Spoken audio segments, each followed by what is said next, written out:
একটা সুসংবাদ আছে, দারুণ কিছু ঘটতে যাচ্ছে। শুনবেন সেটি?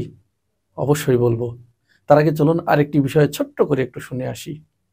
এই যে হঠাৎ করে সারা দেশে ছাত্ররা আওয়ামী লীগের নেতাকর্মীদের বাসাবাড়ি ভাঙচুর করলো না, এর কিন্তু একটা বিরাট রহস্য আছে, একটা বিরাট কারণ আছে। এটি কিন্তু পরিকল্পিতভাবে। পরিকল্পনাটা কে করেছে জানেন? আর কেন করেছে জানেন?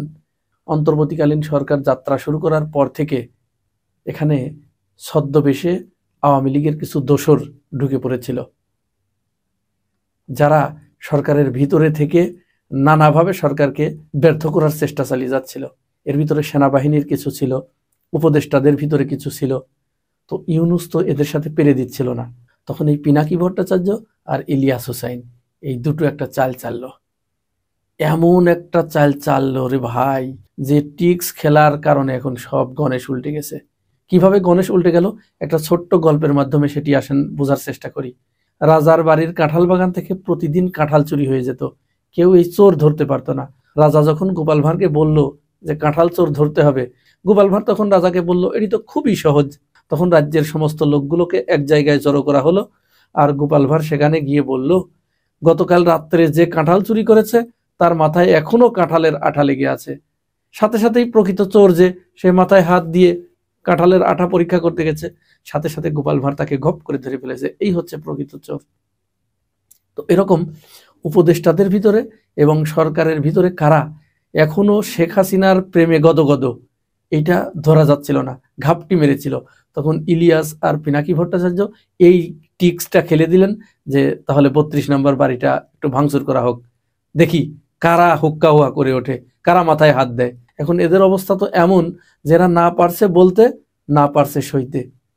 ৬ মাস পরে আবার ছাত্র জনতার এরকম ঐক্য দেখে এদের টনক নড়েছে, এরা ভীতু হয়ে গেছে এবং এরা বুঝতে পেরেছে এখন তো আর টাল্টিপাল্টি করা যাবে না।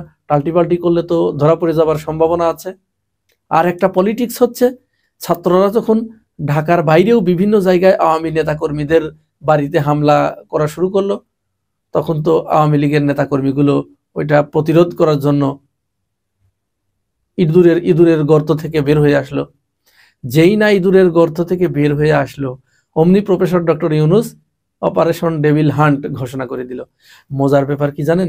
এই অপারেশন ডেভিল হান্ট এর দায়িত্ব দেওয়া হয়েছে কাকে জানেন?